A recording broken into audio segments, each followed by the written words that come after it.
Dear students, आज हम अपना रजिस्टर का टॉपिक शुरू करने जा रहे हैं जो कि इंतहाई इम्पॉर्टेंट है और स्टूडेंट्स के लिए ये कॉम्प्लिकेशंस का बाइस बना रहता है। जैसे कि हम जानते हैं कि रजिस्टर्स की दो तरह की कॉम्बिनेशंस होती हैं, सीरीज और पैरेलल कॉम्बिनेशन। तो आज हमारा बेसिक जो मकसद है वो यही है देखना कि जो कॉम्बिनेशन है आया वो सीरीज है या पैरेलल है, और अगर सीरीज है तो फिर हम उसकी इक्विवेलेंट रेजिस्टेंस कैसे निकालेंगे, और अगर पैरेलल है तो फिर उसकी इक्विवेलेंट रेजिस्टेंस निकालने का क्या मेथड होगा। तो सबसे पहले तो अगर हम यहां पर देखें तो कॉम्बिनेशन ऑफ रेजिस्टर्स,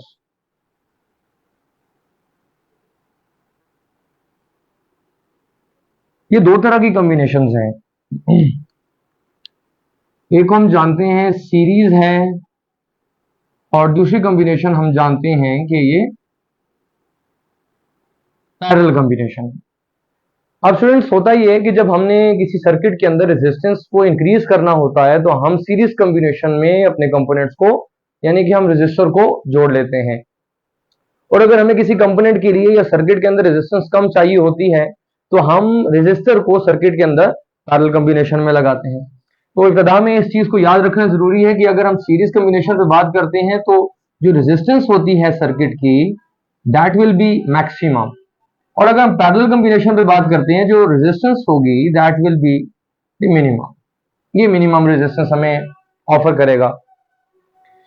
अब यहाँ एक इंपॉर्टेंट बात और भी है कि जब हमारे पास इक्वल रेजिस्टर्स आ जाएं, आइडेंटिकल रेजिस्टर्स आ जाएं, स्पेशली पैरेलल कॉम्बिनेशन में, जैसे कि बहुत सारे हमारे रेजिस्टर्स लगाए जा सकते हैं, तो यहाँ in parallel combination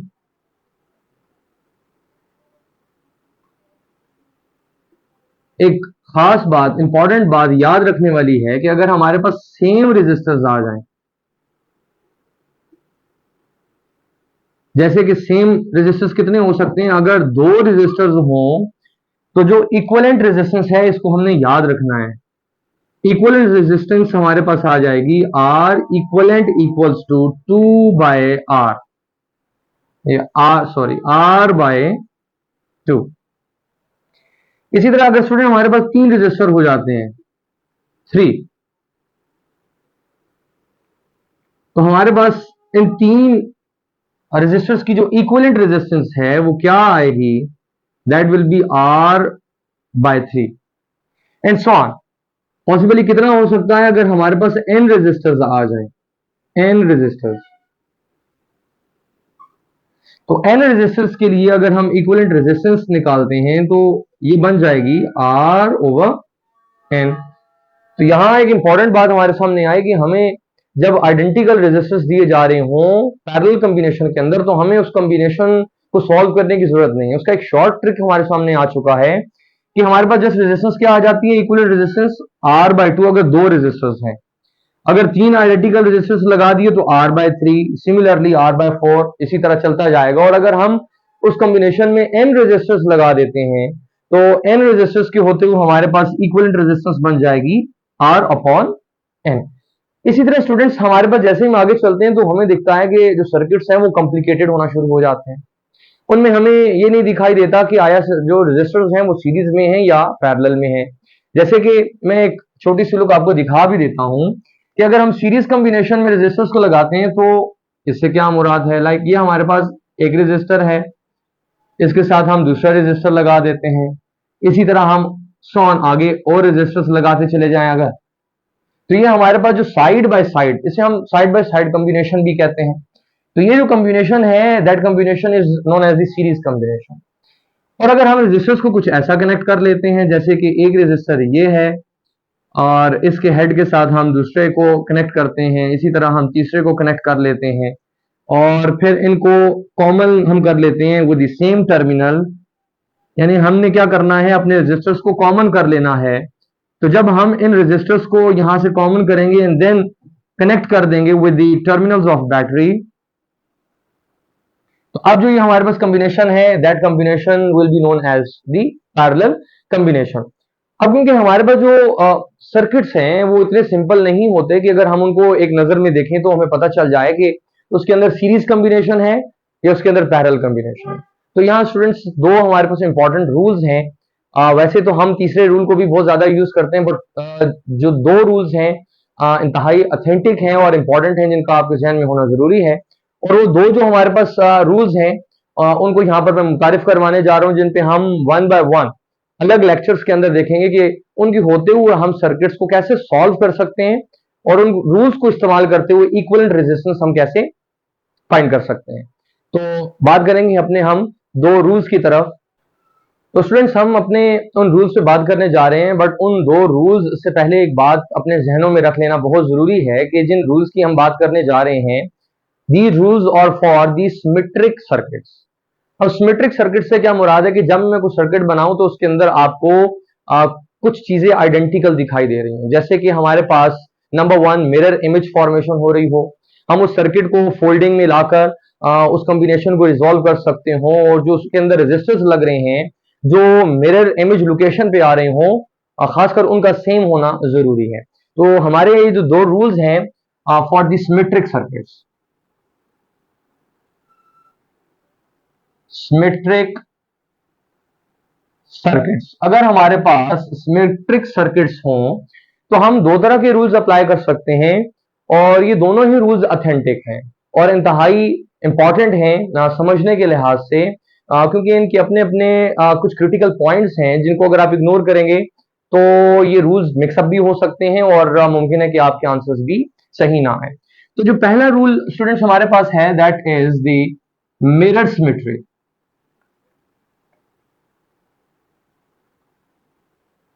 mirror symmetry. और जो दूसरा रूल होगा हमारे पास that is the folding symmetry.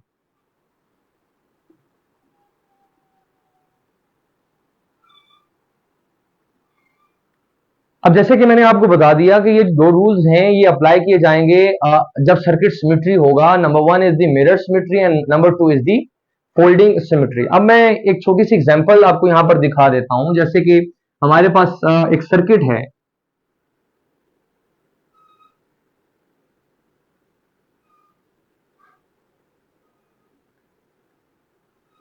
हमारे पास ये आ गई एक कॉम्बिनेशन, इसमें हम यहां लगा देते हैं कुछ रेजिस्टर्स,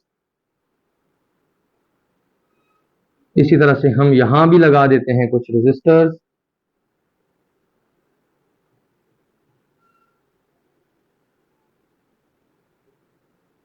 यहां भी लगा देते हैं हम रेजिस्टर्स। अच्छा ये, और यहां पर मैं दिखा देता हूं इसके दोनों अक्रॉस में टर्मिनल्स ए और बी। अच्छा ये तो स्टूडेंट्स इंतहाई आसान किस्म का एक सर्किट मैंने बनाया। बाज़ वक़्त क्या हो सकता है, आप देखें यहां पर मैं अगर इसके मिरर इमेज लोकेशन की बात करूं तो मुझे दिखता है कि अगर मैं यहां से इसको कट कर दूं तो ये एक दूसरे का मिरर इमेज बन जाता है। इसी तरह से मैं इसको फोल्ड भी कर सकता हूं, बट उससे पहले जो चीज समझने वाली वो ये है कि ये सर्किट जो है ये आइडेंटिकल है। कैसे आइडेंटिकल सर्किट, कैसे इसके अंदर हमारे पास कंडीशंस का फुलफिल होना जरूरी है कि जब हम इन दो रूल्स को अप्लाई करेंगे तो ये कंडीशन है कि चाहे हम इसको मिरर इमेज वाइज देखें या इसको फोल्ड करें, तो जो रेजिस्टर्स लग रहे हैं क्रॉस में, जैसे कि ये और ये रेजिस्टर है, ये और ये रेजिस्टर है, ये और ये है, इनका आइडेंटिकल होना जरूरी है। प्लस अगर मैं इस सर्किट डायग्राम को दरमियान से कट करता हूं तो मुझे दोनों तरफ इक्वालिटी या सिमिलैरिटी ऑफ सर्किट दिखाई देनी चाहिए। अगर ऐसा है तो हम मिरर सिमेट्री या फोल्डिंग सिमेट्री के जरिए सर्किट को सॉल्व कर सकते हैं। तो इस क्वेश्चन को मैं दोनों ही तरह से सॉल्व कर सकता हूं, बट दोनों पे मैं एक जनरली आपको एक आइडिया फ्लोट करना चाहता हूं, क्योंकि बेसिकली हम दोनों जो पॉइंट्स हैं, हमारे जो दोनों रूल्स हैं, उन पे मैं अलग अलग बात करूंगा और अलग अलग लेक्चर्स इस पे हम रिकॉर्ड करेंगे। अगर मैं जनरली यहां पर बात करूं नंबर वन, तो मिरर सिमेट्री में क्या करना है, कुछ बातें अभी याद रख लें आप। मिरर सिमेट्री में बच्चों हमने क्या करना होता है कि हम अपने सर्किट को कुछ इस तरह से कट करते हैं कि जो इसमें दो टर्मिनल्स दिखाई जाए, ये दो टर्मिनल्स हैं ए और बी, इससे परपेंडिकुलर हम अपना एक एक्सिस ड्रॉ करते हैं। ये जो हमने एक्सिस ड्रॉ किया है that is perpendicular to the given terminals A and B. जब हमने इन दोनों टर्मिनल्स को यहां पर इनके क्रॉस एक एक्सिस ड्रॉ कर लिया, परपेंडिकुलर ड्रॉ कर लिया, तो अब क्या होगा, जो करंट हमारे पास सर्किट के इस तरफ चल रहा है लाइक इस रजिस्टर के अंदर, वो भी इसके क्रॉस चल रहा होगा। जो करंट इसके क्रॉस अगर चल रहा है तो वही यहां पर भी चल रहा होगा। तो हम यहाँ पर क्या करेंगे कि सर्किट को हम सॉल्व कर लेंगे, बट यहाँ एक चीज साथ मेंशन कर देना जरूरी है कि जो एक्सिस होगा that is perpendicular to the terminals. और साथ एक इंपॉर्टेंट चीज और भी बताता चलूं कि अगर मैंने तो अभी यहाँ एक इंपॉर्टेंट बट बहुत आसान सा सर्किट ड्रॉ किया, ये ऐसा भी हो सकता है कि एक्सिस हम बाद में ड्रॉ करते हैं। मैं थोड़ा सा इसको और इंपॉर्टेंट बनाने के लिए क्या कर रहा हूं कि यहां मैंने इसके अंदर यहां एक रेजिस्टर लगा दिया, एक रेजिस्टर यहां लगा देता हूं, एक रेजिस्टर मैं यहां लगा देता हूं और एक रेजिस्टर यहां लगा दिया, और यहां मिड पॉइंट पे भी मैं ऐसा कर रहा हूं कि एक रेजिस्टर यहां लगा देता हूं, एक रेजिस्टर यहां लगा देते हैं। इसी तरह से हम क्या करते हैं, ये हम इसको ड्रॉ करके यहां तक लेकर आए, एक हम रेजिस्टर इसके क्रॉस यहां लगा देते हैं। इसको जितना हम कॉम्प्लिकेटेड कर सकते हैं कर लेते हैं। इसी तरह से एक हम यहां ले जाते हैं, एक रेजिस्टर यहां लगा लेते हैं, एक रेजिस्टर हम यहां भी लगा लेते हैं। अब सेम सर्किट है, मिरर सिमेट्री में हमने क्योंकि परपेंडिकुलर एक्सिस ड्रॉ करना होता है, जो कि हमारे पास ये जा रहा है एक्सिस, जहां से ये रेड लाइन गुजर रही है। अब होता है, ये स्टूडेंट्स याद रखने वाली चीज है, मैं रूल्स पे दोबारा बहुत डिटेल में बात करूंगा क्योंकि इस छोटे से लेक्चर के अंदर इस पूरी बात को कवर अप करना मुमकिन नहीं है। तो कुछ बेसिक चीजों को अपने जहन में रखना है आपने कि जो हमारे इस परपेंडिकुलर एक्सिस के ऊपर रेजिस्टर्स आ रहे हैं वो तो हो जाएंगे कैंसल। एक रेजिस्टर की कॉम्बिनेशन को मिस किया हुआ है, इसको हम कनेक्ट कर लेते हैं। पहले ये हमारे पास एक रेजिस्टर यहां भी हम लगा देते हैं क्योंकि हमारी अभी सिमेट्री पूरी नहीं थी स्टूडेंट्स, तो क्योंकि एक पेयर हमारे पास रेजिस्टर्स का मिस था इसलिए हमने लगा दिया। अब ये दरमियान वाले रेजिस्टर्स कैंसिल हो चुके हैं, तो मिरर इमेज में क्या है कि हमारे पास जो ये रेजिस्टर है ये इसका मिरर इमेज बन रहा है और ये जो रेजिस्टर है ये इसका मिरर इमेज बन रहा है। तो ये जो जंक्शन बन रही है ना, यहाँ जंक्शन से सबका करंट फ्लो नहीं कर रहा, बेसिकली ये फेक जंक्शन है जो मैंने आपसे कहा। ये दरमियान वाले रेजिस्टर्स तो कैंसिल आउट हो गए, हटा देते हैं इनको, ये रेजिस्टर्स यूजलेस हैं, इनको जस्ट वैसे ही दिखाया गया, ये हमारे यहाँ पर कॉम्बिनेशन में यूज नहीं हो रहे। और जब हमने मिरर सिमेट्री निकाल दी तो ये जो हमने दो आमने सामने दो रेजिस्टर्स दिखाए हैं, इन दोनों में आपस का करंट फ्लो करेगा कुछ इस तरह से, और ये जंक्शन की तरफ यहाँ नीचे वाले भी जो रेजिस्टर्स इनका करंट नहीं आ रहा है ये यहाँ इस तरह से आपस में कंबाइंड है। और ये जो दो रेजिस्टर्स जिनके बारे में मैंने आपसे कहा था कि इनका करंट यहाँ जंक्शन से गुजरता रहेगा, वो ये दो है। तो मुझे ये दिखाई देता है कि यहाँ पर ये दो रेजिस्टर्स एक दूसरे से हो चुके हैं सीरीज कॉम्बिनेशन में, बट ये दो पैरेलल हैं इनसे, ये दो सीरीज में बट इन दो पैरेलल से के साथ पैरेलल हो रहे हैं। इसी तरह ये दो आपस में सीरीज में बट ये इनके साथ पैरेलल में हो रहे हैं। तो इस सर्किट को कैसे हम सिंप्लीफाइड फॉर्म में दोबारा ड्रॉ कर सकते हैं, अगर सपोज करते हैं कि सबकी रेजिस्टेंस जो है वो आर हम कंसीडर कर लेते हैं, तो इस सर्किट को कैसे रीड्रॉ हम कर सकते हैं, तो इस चीज को ऑब्जर्व करते हैं। ये हमारे पास आ गया एक रेजिस्टर, ये वाला रेजिस्टर है, इसके साथ टर्मिनल ए कनेक्टेड है, ये दो आगे सीरीज में थे, तो हम इन दो को अगर सीरीज कॉम्बिनेशन अप्लाई करें तो ये बन जाता है हमारे पास 2R। अच्छा, यहां से आगे आए तो हमारे पास ही हमें दिखाई देता है अगेन उससे सीरीज में लगा हुआ है, और ये आ जाता है R जो कि टर्मिनल बी के साथ हमारे पास कनेक्टेड है। ये दो आपस में हमारे पास सीरीज में थे और इन दो के साथ पैरेलल में है, तो इन दो को यहां पर हम इस तरह से कनेक्ट करेंगे और इनकी रेजिस्टेंस भी यहां पर आ जाएगी 2R। अच्छा, ये जो दो हमारे पास रेजिस्टर्स हैं आपस में सीरीज में हैं, तो इन दोनों को यहां से एज इट इज गुजारते हैं। सीरीज कॉम्बिनेशन इन दोनों की अगर हम इकट्ठी निकाल लें तो ये भी बन जाते हैं 2R। अच्छा, इसी तरह से नीचे हमारे पास ये वाला रेजिस्टर इनके साथ सीरीज में लगा हुआ है, तो ये हमारे पास क्या होगा, ये आ गया यहां सीरीज में, आर आ गया आगे, ये वाले दो हमारे पास फिर से एक दूसरे के सीरीज में है, इन दोनों की सीरीज कॉम्बिनेशन निकलती है 2R, और आगे ये लगा हुआ सीरीज में अगेन इसकी रेजिस्टेंस आ गई R। इन दो के साथ जिनकी हमने यहां पर इक्विवेलेंट निकाली है के साथ ये दो जो है पैरेलल में लगे हुए हैं, तो इन दो को यहां पैरेलल में लगाते हैं, ये आ जाएगा 2R, और ये सारे के सारे टर्मिनल्स हमारे हो जाएंगे आपस में कॉमन। अच्छा, इससे आगे थोड़ा सा अगर चलें तो हमारे पास क्या निकल सकता है कि ये दो हमारे पास आगे पैरेलल में बाकी सीरीज में है, तो उन दो अगर पैरेलल्स को अगर हम सॉल्व करें तो 1/2r प्लस 1/2r, क्योंकि 1/r इक्वलेंट है, तो ये हमारे पास बन जाएगा 2r2, और ये हमारे पास रेजिस्टेंस आ जानी है r। मैं सर्किट को अगर दोनों को कंबाइन कर लूं तो रेजिस्टेंस r ही बन रही है, r r r। इसी तरह यहां आए तो ये वाला जो रेजिस्टर है हमारे पास ये 2r, ये r r r चल रहा है, क्योंकि ये हमने निकाली हुई है इनकी कंबाइंड रेजिस्टेंस, ये जो दो आपस में पैरेलल थे।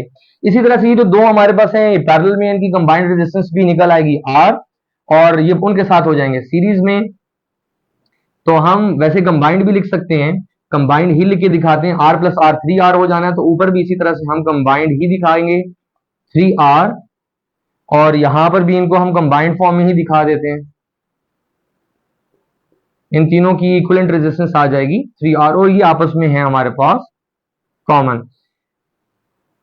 अच्छा, अब ये तीनों जो रेजिस्टर्स हैं स्टूडेंट्स हमारे पास आ चुके हैं पैरेलल कॉम्बिनेशन पे, तो हम इन पे अगर पैरेलल कॉम्बिनेशन अप्लाई कर दें तो 1/3r 1/2r प्लस 1/3r, अगर हम इनका यहां से एलसीएम ले लेते हैं तो ये बनता है 6r 3 2 6 प्लस 2 3 6 प्लस 3 2 6, ये बन जाएगा हमारे पास 7/6r, और यहां क्योंकि 1/r इक्वलेंट है तो अगर r इक्वलेंट निकाली जाए तो ये बन जाएगा 6r/7। तो ये हमारे पास आ चुकी है सर्किट की जो इक्वलेंट रेजिस्टेंस है bye using the mirror symmetry formula. अब स्टूडेंट्स हमने यहाँ पर एक छोटी सी एग्जांपल देखी है मिरर सिमेट्री फॉर्मूला की, दो इंपॉर्टेंट बातों को समझते हुए कि नंबर वन, जो हम एक्सिस ड्रॉ करेंगे वो परपेंडिकुलर होना चाहिए ए और बी के साथ।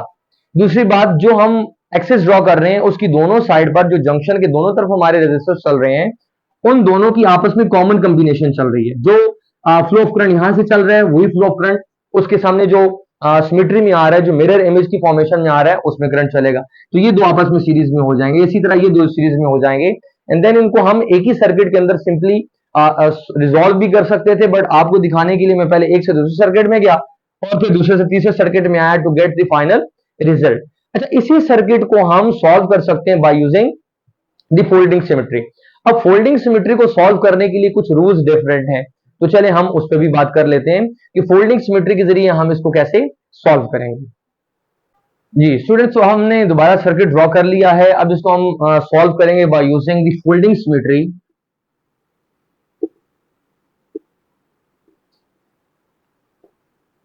अब फोल्डिंग सिमेट्री को भी थोड़ा सा यहां पर हम पहले समझ लेते हैं। फोल्डिंग सिमेट्री भी बच्चों अप्लाई होनी है हमारे सिमेट्रिक सर्किट्स के अंदर। इसको भी कैसे हमने रिजॉल्व करना है कि हमने इस सर्किट को फोल्ड करना है, बट कैसे फोल्ड करना है, फोल्ड तो डिफरेंट तरह से किया जा सकता है। तो हमने एक एक्सिस कंसीडर करना है, जो एक्सिस हम कंसीडर करेंगे that should be parallel to the terminals. हम जो यहां पर अपना एक्सिस लेंगे जिससे हमने सर्किट को फोल्ड करना है वो पैरेलल होना चाहिए हमारे ये जो टर्मिनल्स है इनसे, यानी मैं सर्किट को अगर फोल्ड करूंगा तो ये सर्किट यहां से इस तरह से फोल्ड करके ऊपर की तरफ ले जाया जाएगा। अच्छा, अगली बात क्या होगी कि जो सर्किट जब हम यहां पर फोल्डिंग कर रहे होंगे, फोल्ड करेंगे, तो जो दो रेजिस्टर्स आपस में मिल रहे होंगे वो हम कंसीडर करेंगे इन पैरेलल कॉम्बिनेशन, यानी अगर मैं इसको यहां पर ऊपर लेके जाता हूं तो ये इससे पैरेलल हो जाएगा। अच्छा, इसी तरह से स्टूडेंट्स हमें यहां पर दिखाई दे रहा है ये वाला इससे पैरेलल होगा, ये इससे पैरेलल होगा, ये इससे पैरेलल हो जाएगा, इनसे पैरेलल हो जाएगा। तो इसको हम कैसे फाइनली रिजॉल्व करते हैं, इसका एक सर्किट हम बना लेते हैं। तो ये हमारे पास ऊपर वाली शेप हम पूरी कर लेते हैं क्योंकि सर्किट ने फोल्ड होकर ऊपर की तरफ आ जाना है, तो ऐसा करते हैं कि हम ऊपर वाले सर्किट को रखते हैं और नीचे वाले सर्किट को दोबारा ड्रॉ करने की जरूरत हमें नहीं पड़ेगी। अच्छा, ऑलराइट, इसी तरह से इस एक्सिस में हमारे पास पड़े हुए थे दो रेजिस्टर्स, और इसी तरह यहां से ये एक आ रहा है हमारे पास, एक यहां आ रहा था, ये हमारे पास आ गया इसके ऊपर एक रेजिस्टर, इसी तरह से ये आ गया हमारे पास एक ये रेजिस्टर आ चुका है, और जंक्शन से आगे यहां लगा हुआ था एक और रेजिस्टर, और ये हमारे पास आ गया टर्मिनल ए एंड बी। हमने क्या कर दिया, पूरे सर्किट को उठाया और ऐसे फोल्ड कर दिया। अब ये हमारे पास जो दो दो रेजिस्टर्स के पेयर बन रहे हैं, ये आपस में एक दूसरे से पैरेलल कॉम्बिनेशन में है। तो अगर हम देखते हैं कि अगर हमारे पास ये दोनों पैरेलल है और रेजिस्टेंस आर है, तो 1/r प्लस 1/r, हम अगर इसको देखें तो ये बनता है हमारे पास R1 प्लस 1 R इक्वलेंट। तो ये बन जाता है हमारे पास, अगर स्टूडेंट्स को सॉल्व करें, R इक्वलेंट अगर निकालें, मैं इधर ऊपर लिख देता हूं, जो R इक्वलेंट आ रही है that is equal to R/2।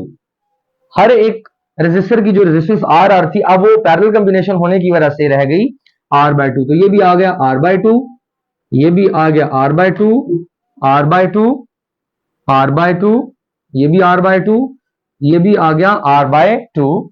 ये वाले जो रेजिस्टर्स थे ये आपस में रह चुके हैं हमारे पास सीरीज कॉम्बिनेशन में। तो अब हम क्या देख रहे हैं स्टूडेंट्स के, ये दो जो रेजिस्टर्स हैं हमारे पास, क्योंकि जंक्शन वाला जो पॉइंट है वो सेम रहेगा, जो फोल्डिंग में हमारे पास आए वहां जंक्शन पे करंट का फ्लो यहां इन दो के क्रॉस चलेगा और ये यहां से स्ट्रेट चलते रहेंगे। अब हम इन तमाम तरह के रेजिस्टर्स को कंबाइन कर लें तो हमें दिखता है कि ये दो पैरेलल हैं इनके साथ, और ये आपस में सीरीज के साथ चलते रहेंगे, और ये दो सीरीज कॉम्बिनेशन में हमारे पास मौजूद है। इनका अब हम फाइनल रिजल्ट निकाल कर देख लेते हैं। और स्टूडेंट्स अब हम क्या करते हैं, यहां पर इन तमाम तर्क को आपस में सिंप्लीफाई कर लेते हैं। इनकी रेजिस्टेंस अगर हम निकालते हैं तो देखते हैं कि पैरेलल कॉम्बिनेशन, ये दो सीरीज में, ये दो सीरीज में है और ये आपस में पैरेलल में हो रहे हैं। तो फाइनल सर्किट क्या बनता है हमारे पास, ये आ गया हमारे पास R/2। इससे आगे अगर हम निकालें तो R/2 प्लस R/2 सीरीज में है, तो ये हमारे पास बन जाएगा जस्ट सिंपली R। इन दोनों की रेजिस्टेंस आ जानी है R। इससे आगे हमारे पास पड़ा हुआ है अगेन R/2। अच्छा, इन दोनों के साथ ये जो हमारे पास रेजिस्टेंस मौजूद है ये आपस में सीरीज है, बट इनके साथ पैरेलल में थे। तो ये इनकी अगर रेजिस्टेंस निकाल ली जाए तो ये भी बन जाएगी हमारे पास R/2 R/2 R, और ये हमारे पास इनके साथ है पैरेलल कॉम्बिनेशन में यहां, तो R और R ये बन जाएगा हमारे पास 2R। अच्छा, इन तमाम तर को पहले तो इन दोनों का अगर हम पैरेलल कॉम्बिनेशन निकालें तो इन दोनों की पैरेलल कॉम्बिनेशन से हमारे पास जो रेजिस्टेंस निकलनी है ये हमारे पास आ जाएगा कुछ इस तरह से R/2 R/2 R/2, और यहां नीचे हमारे पास रेजिस्टेंस आ गई इसके साथ 2R। अच्छा, ऊपर वाले सीरीज में आ गए, नीचे वाला उसके साथ आ गया एक पैरेलल कॉम्बिनेशन में। तो अगर हम इन तीनों को ऐड कर दें तो ये बनता है 3R/2, और नीचे हमारे पास उसके साथ वो पैरेलल कॉम्बिनेशन में मौजूद है ये 2R। इनको पैरेलल कॉम्बिनेशन में सॉल्व करते हैं तो ये बन जाएगा 1 ओवर ये ऊपर आ जाएगा 2/3R प्लस 1/2R। अच्छा, इसको सिंप्लीफाई अगर स्टूडेंट्स हम कर लें, यहां पर इसका रेशियो अगर निकाल लें तो ये बनेगा 6R। अच्छा, 3 to 6, और हमारे पास वो 2 into 2 साथ उसके वो आ जाएगा 4, प्लस ये हमारे पास मौजूद है यहाँ पर 2 to 2 into 3 6, और 2 into 2 4 प्लस 3/6R। तो हमारे पास बन रहा है, ये आ जाएगा 1/r का रिजल्ट हमारे पास 7/6R।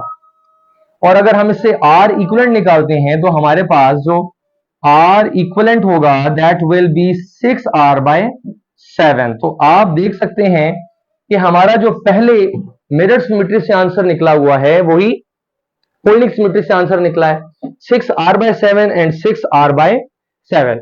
तो यहां पर एक एक एग्जांपल स्टूडेंट मैंने सॉल्व की है using mirror symmetry and folding symmetry, just ये बात समझाने के लिए कि हमने इन दो सिमेट्रीज को अप्लाई कैसे करना है। तो जो हमारा नेक्स्ट लेक्चर होगा उसमें हम सबसे पहले मिरर सिमेट्री से रिलेटेड जितने क्वेश्चंस हैं उनको सॉल्व करेंगे, फिर जितने फोल्डिंग सिमेट्री से रिलेटेड क्वेश्चंस हैं उनको हम सॉल्व करेंगे, और उसके बाद हम देखेंगे कि जो कॉमन सेंस के जरिए क्वेश्चन सॉल्व किए जा सकते हैं उन पे हम कैसे ट्रिक्स अप्लाई कर सकते हैं।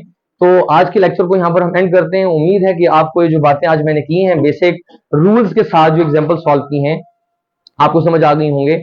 मिलते हैं किसी नेक्स्ट वीडियो में किसी नेक्स्ट रूल के साथ।